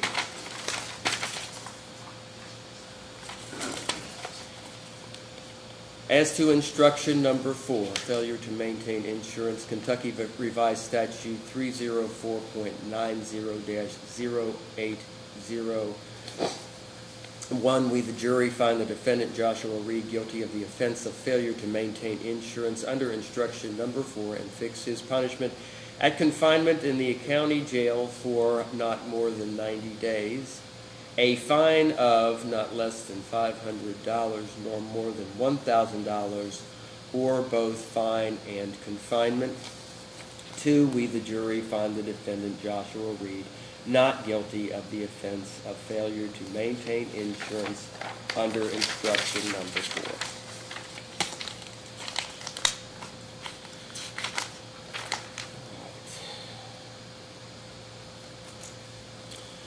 All right, we're ready for closing arguments.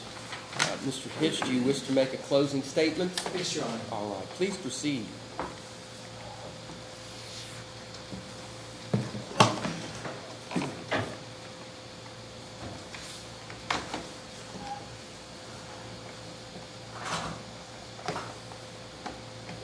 I assure you it's not a very lengthy PowerPoint presentation.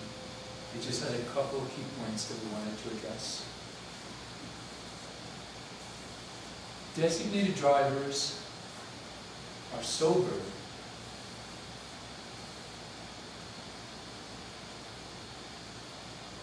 You shall find Mr. Reed not guilty unless you are satisfied from the evidence alone and beyond a reasonable doubt that he's guilty.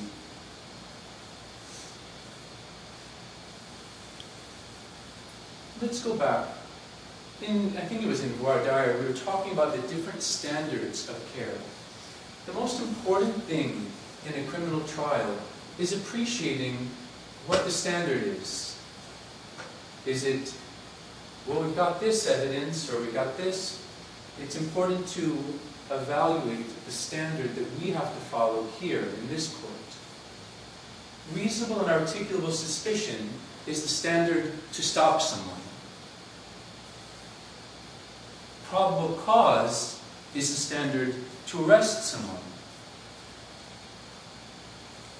Preponderance of the evidence, a higher standard, is if you were going to have a guardian appointed to someone, or if you were going to take away children from a parent. Your Honor, may we approach? You may.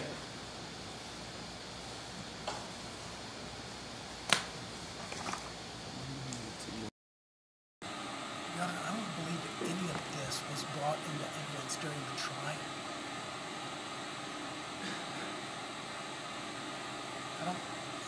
I know that you all didn't address this at any point within the trial.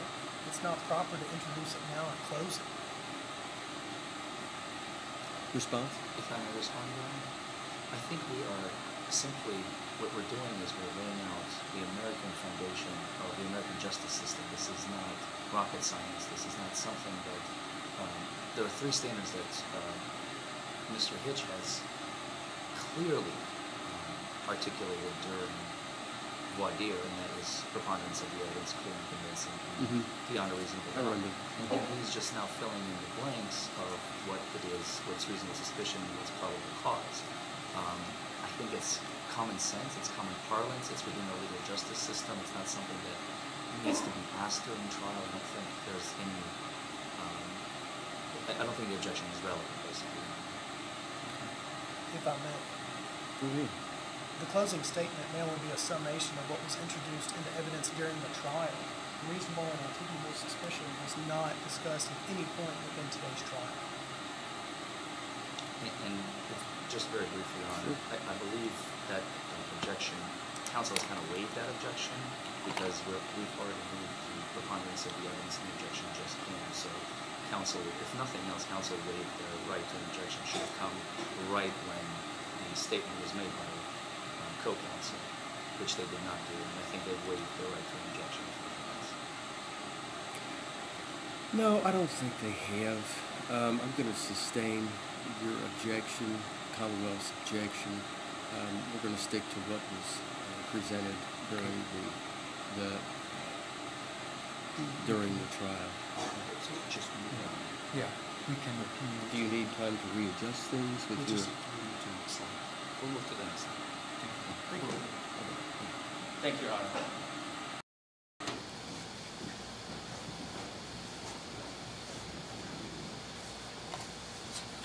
Our standard of care in this case is beyond a reasonable doubt, the highest standard known. If upon the whole case you have reasonable doubt as to his guilt, you should find him not guilty.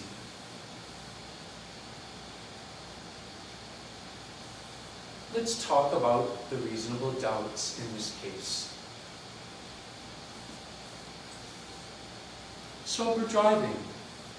You heard on direct testimony of Trooper Hamby that he pulled him over for a traffic infraction. He kind of went too quickly through a stop sign. Pulled him over, and it wasn't until after he noticed an alcoholic beverage in the car that he had all suspected intoxication of any kind. Mr. Reed did not swerve. The officer, Trooper Hamby, said he did not cross the line. He did not stop abruptly. He drove like a sober person. Reasonable doubt.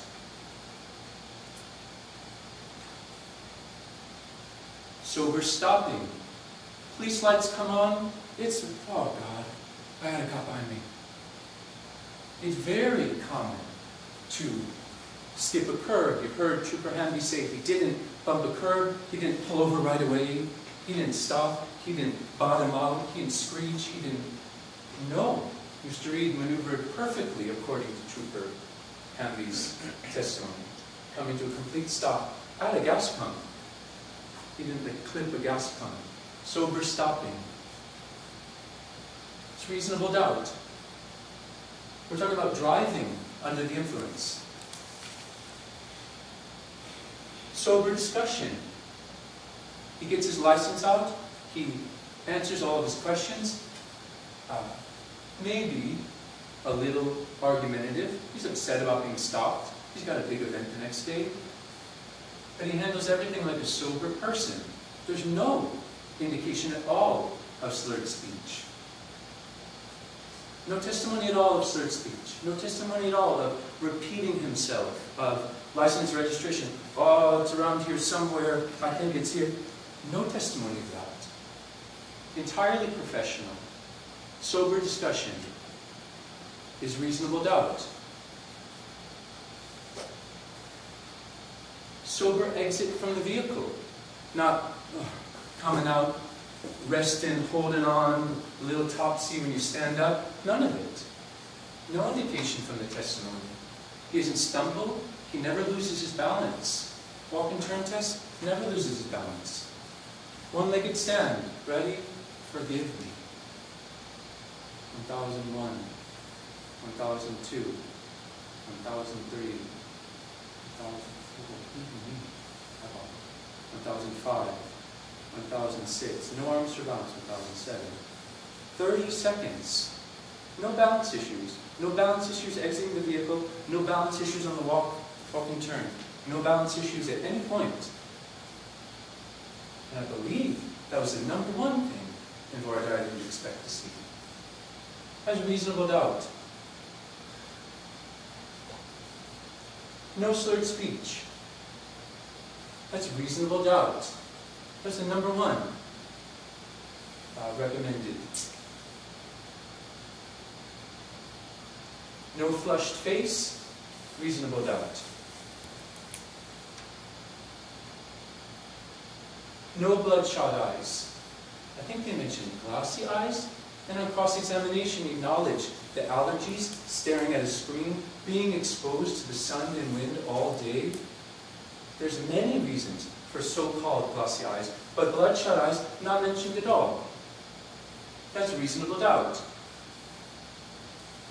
No alcohol use. Did you notice? Trooper Hamby testified, I smelled the odor of an alcoholic beverage coming from the vehicle. Yeah. His friend had an alcoholic beverage in the vehicle.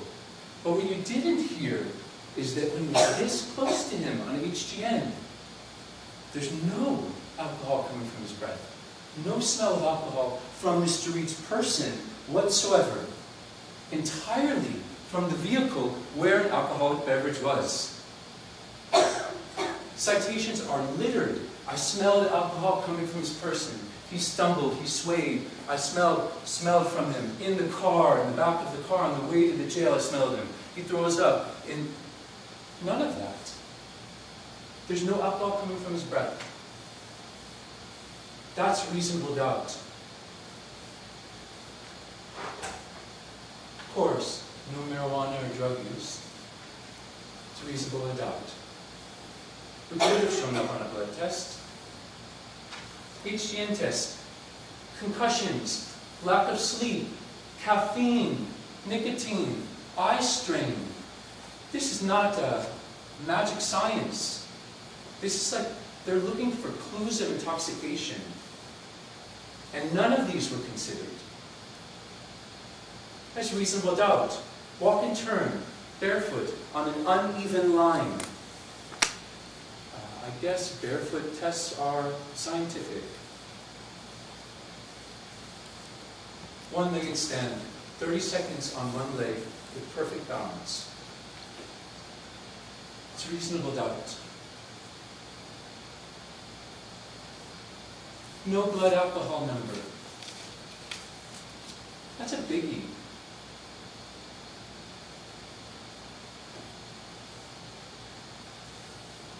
If you can't get it from a breath test, you can certainly get a warrant to get a blood test. Objection, Your Honor. May we approach? You may.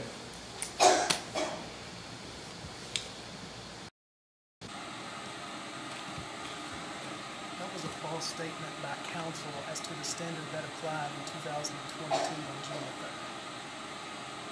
We could not get a search warrant for his blood at that time. June 3rd, 2022? June 3rd, 2022. The possibility of getting a blood warrant in a case has always been within the purview of the government. They could always get a blood draw should they chose to get one. No. What he said was that we could have gotten a search warrant for his blood. That law was not on the books on June the 3rd, 2022.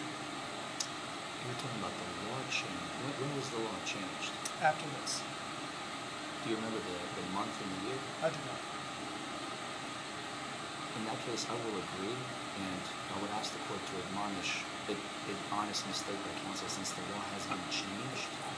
Do we need an admonishment, or can we just proceed to the next slide? We can just proceed and not touch that issue. Let's just not touch that issue. Okay. Thank you, Your Honor. I'll just stay here.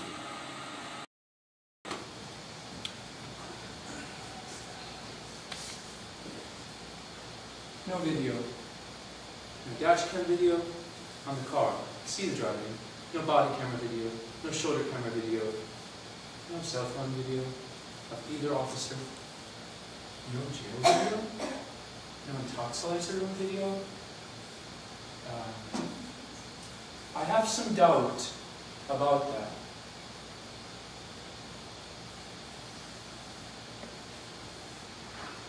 Sober driving, sober stopping, sober discussion, sober exit from vehicle. No slurred speech, no flushed face, no bloodshot eyes. How do I not have no balance issues? I guess that's exit from vehicle. No balance issues. No alcohol use, no marijuana use. HGN test improperly performed, walk and turn test improperly performed. One-legged stand, perfect performance. No blood alcohol number, no video. Josh Reed drives, stops, interacts, looks, smells, sounds, and moves like a sober person. There's reasonable doubt.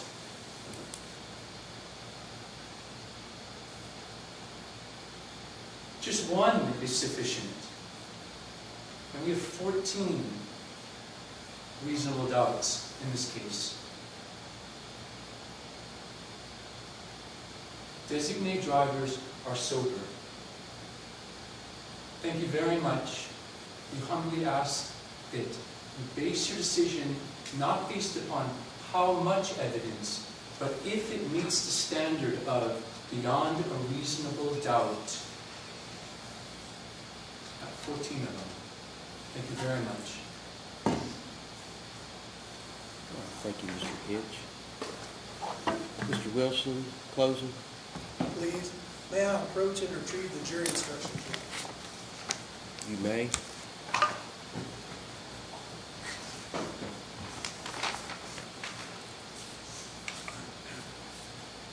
Thank you all very much. I'm going to try to get through this as quickly as possible. Here in just a second, you all are going to retire back into the jury room. You're going to elect a foreperson, and thereafter, you're going to start applying the facts to the evidence, and only the evidence that's presented in this case, to the jury instructions. The first jury instruction, disregarding a stop sign. All of the evidence that you've heard here today is that the gentleman ran through the stop sign at 295 and 62. There is no. Second, possession of an open alcohol beverage container in a motor vehicle. Not only do we know that it's an open beer in the console, all of the evidence today has indicated it was an open Coors Light. There's no question that the gentleman is guilty of possession of an open alcohol beverage container in a motor vehicle. Instruction number 4, failure to maintain insurance. The trooper testified that the gentleman could not provide current insurance on his vehicle. That is all of the evidence that you've heard here today on that charge. There's no question that the gentleman is guilty. So let's go back to number 3, and quite frankly, that's the reason you guys are here today, and that's the DUI. So the evidence that you've heard here today is that after Trooper Hamby pulled the gentleman over, he started noting all of these factors that he believed, led him to believe, that Mr. Reed was under the influence of alcohol. He's got the glossy eyes. There's the smell of alcohol coming from him. And then there's an open Coors Light within the console of the car. We would like to object. I think the evidence has been clear from the trooper's mouth on the witness stand. The counsel is misstating testimony. The smell was coming from the vehicle. The smell never came from Mr. Reed, and the trooper testified the same. May I? You may. I specifically asked the trooper whether or not he continued to smell the odor of alcohol while he was performing the field sobriety test when Mr. Reed was outside of the car. Counsel objected. That objection was overruled, and the trooper indicated that he did still smell the odor of alcohol. Okay. I'll overrule the objection. Thank you, Your Honor. So all of the evidence that you have heard here today is that the gentleman was under the influence of alcohol. You're not going to find the word sober anywhere in these jury instructions. The 14 items that were displayed are common excuses. Obviously, they're common excuses that no evidence has been presented on today. All of the evidence that you have in front of you is that the gentleman was under the influence of alcohol. There was a smell of alcohol coming from him. He displayed alcohol. You've got a trained trooper who's got advanced testing in how to identify drivers that are under the influence of alcohol. And Trooper Hamby said, yes, based upon my training and experience, I believe that he was under the influence of alcohol. You've heard a lot of accusation that Mr. Reed was a sober driver for his passenger that evening. But no testimony has been presented in any Objection, way. Your Honor. The defense has no burden in this case, and we are not under any duty to present any evidence, and I would request an admonishment from the court. May I, Your Honor? You may. They have maintained the theory that the gentleman was a sober designated driver for another individual. That individual has not come forward, Your Honor. Objection overruled. Thank you, Your Honor. Proceed. Whenever you guys retire back to the jury room, I'd like for you to ask yourselves 2 questions whenever you get started. First, do you believe that the trooper was wrong in his observations that night? And secondly, if you'll ask each other, why would Mr. Reed refuse to submit to the intoxilizer at the jail if he wasn't under the influence of alcohol? Thank you all very much. Thank you, Mr. Wilson. All right, if the bailiff would please approach. Oh, Sheriff. Can I bring both things to You can, yes, sure. We can have all 3 bailiffs. This one has to leave. We're still trying, right? Understand.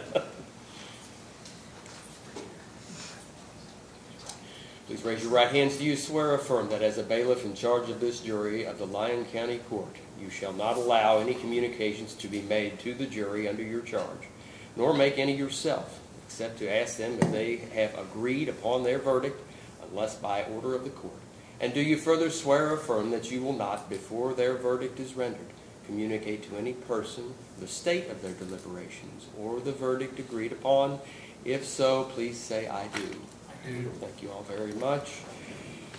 Here are the jury instructions.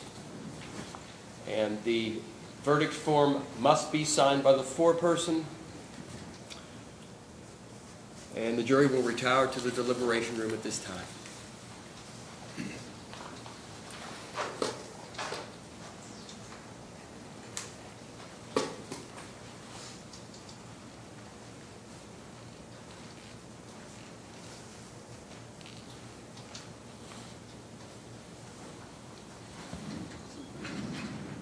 Such a much more different experience to sit as second chair. I need to do this more often. Here we've reached a verdict for, please bring the jury back in, thank you.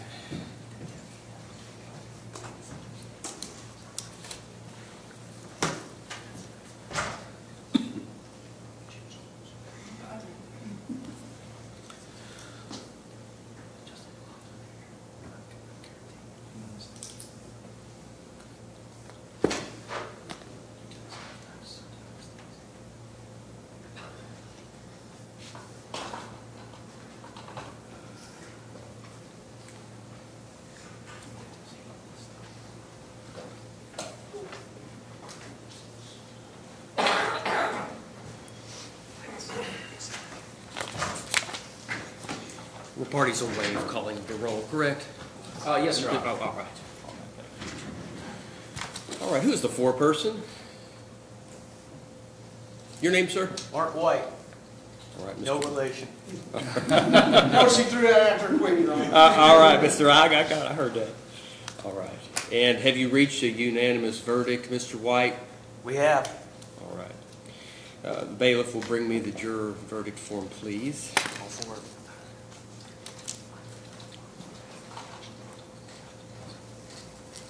Thanks, sir.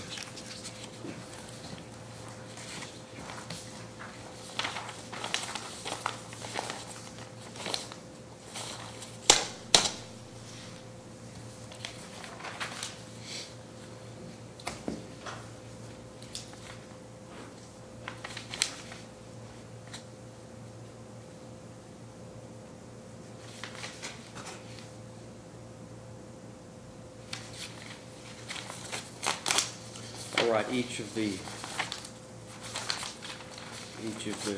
forms have been signed by Mr. Mark T. White.